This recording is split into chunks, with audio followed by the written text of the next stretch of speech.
you don't stir fry.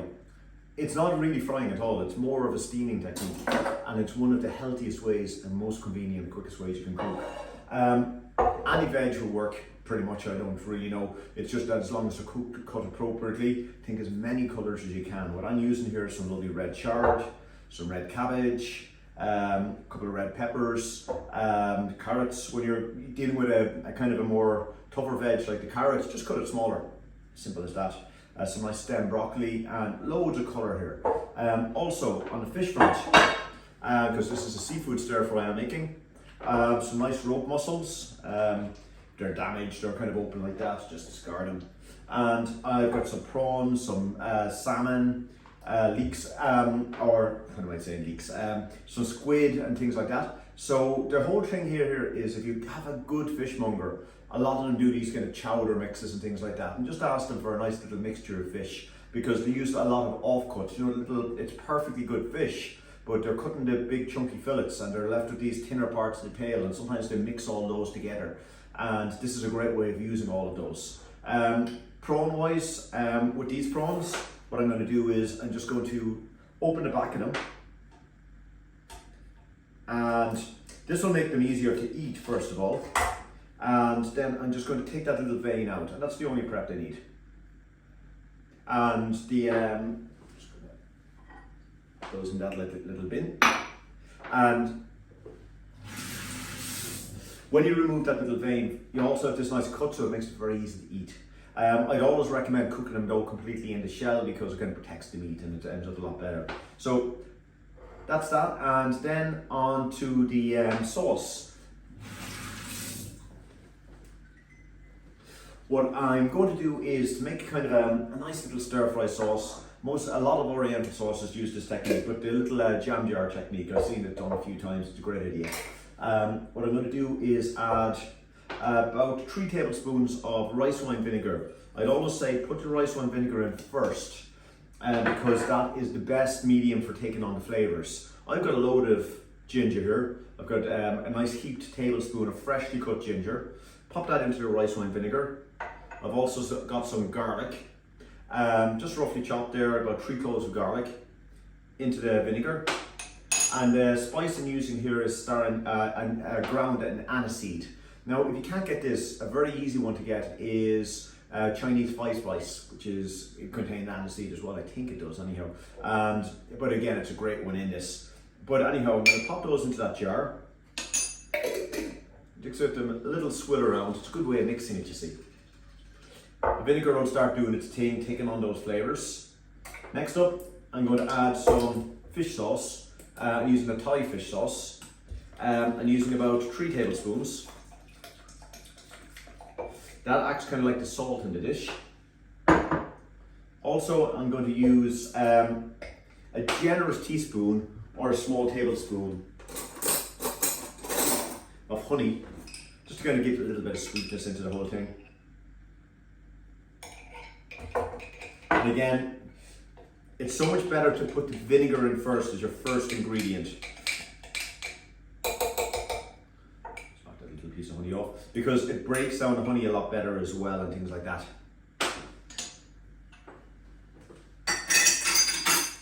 Next into that, what I'm going to do is put some light soy sauce, about 2-3 tablespoons.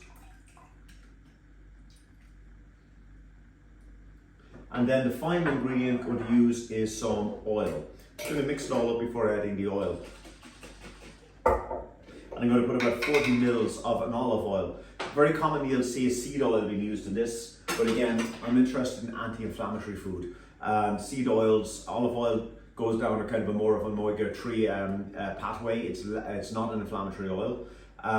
Whereas the sunflower and the seed and the rapeseed oils, the good quality ones, like there's great rapeseed oils, but the problem is they all kind of are digested under an omega-6 pathway, which is a pro-inflammatory pathway. So olive oil in this, about 40 mil. And that is, and you could play around with all different flavors, but that's our kind of nice kind of stir fry sauce. You're going to find that and make that first. This will last a week in the fridge, it lasts forever almost. And you have, But if it's left made at least about an hour beforehand, you're given a chance for that ginger and garlic to infuse together, and that'll come out in the sauce and the aniseed and so on, and it'll make the whole thing kind of pop. If you think it needs a little bit more seasoning, use maybe some more soy sauce or the fish sauce, because they're what brings the salt into the dish. So anyhow, on with the cooking. As you can see, I have this lovely selection of vegetables here, mainly vegetables in this dish, and now on. So stir fry, it's a fast, kind of furious and quick way of cooking, but as I said, first, it's more of a steaming technique. So first of all, I'm going to put a little bit of coconut oil, good heat stable oil, into my wok. And then I'm going to start by putting in my carrots and my peppers, because they're going to take the longest to cook.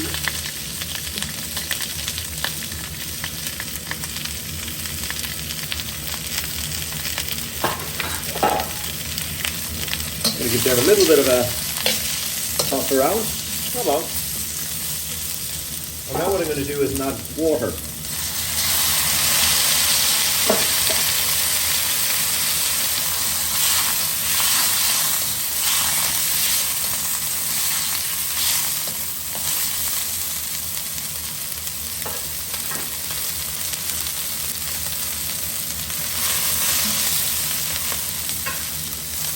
Next up, I'm going to add my broccoli,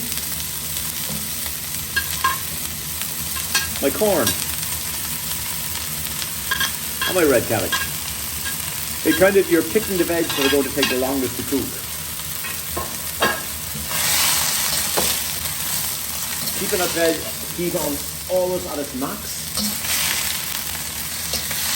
Now, normally with good quality wok, you get a lid. Well, and the lid is really important for stir fry because, as I said, it's more of a steaming technique. So I'm going to put, I don't have a lid for this wok, but I'm going to just improvise and just put a suitable kind of pan, or if you have some kind of an improvised lid, but the pan you want to get it domed up a little bit, I'm just going to put that over the veg and let that cook just for a couple of seconds, literally about 30 seconds. So having allowed that to cook, actually close to 45 seconds, but I have a good powerful wok ring here, so it might take a little bit longer.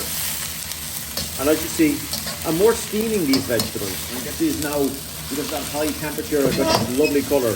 And it's water I'm using, I'm not using oil. The mistake people make stir frying is they add oil and they keep adding it in and it ruins it. Next up, I'm going to put all my fish in together. So as I said, I have some squid, I have some nice prawns, a little bit of hake. And I put these into nice bite-sized kind of pieces. Mix them through your veg.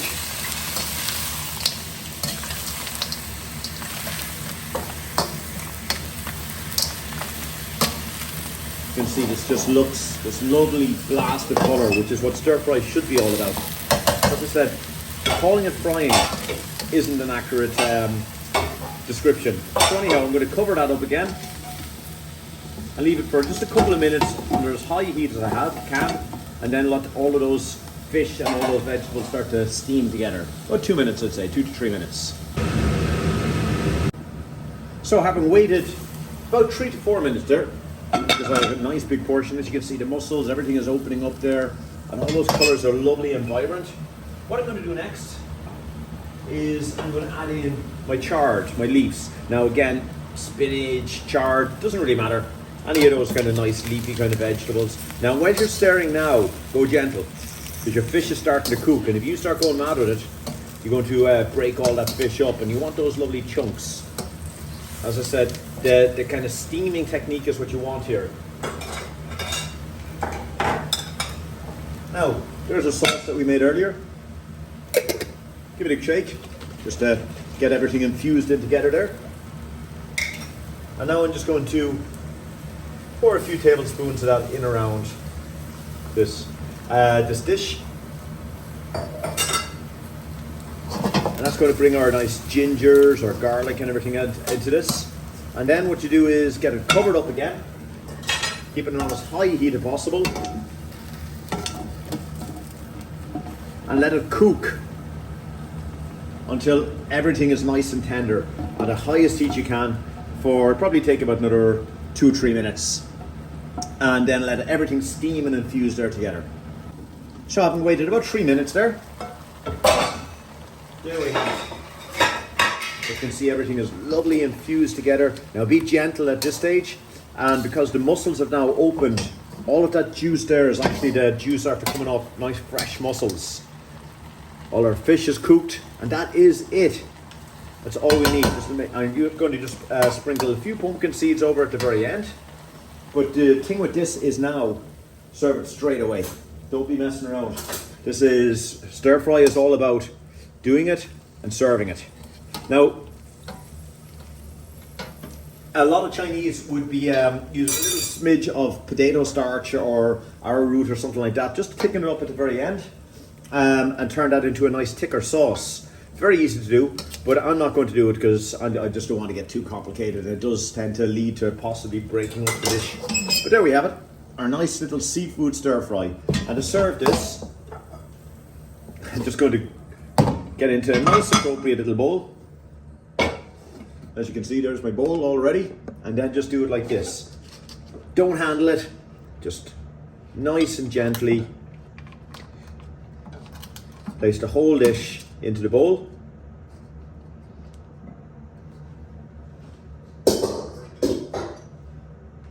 Just like that. Now take your prawns maybe, because they look kind of good on the top, and fish some of those out, maybe just take some of them, get them over on the top and things like that.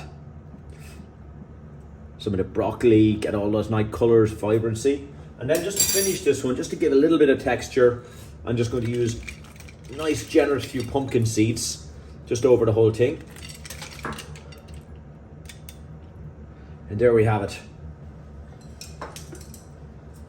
A lovely, fresh, clean little stir fry of seafood, loads of vegetables, you know, quite a guilt-free little meal.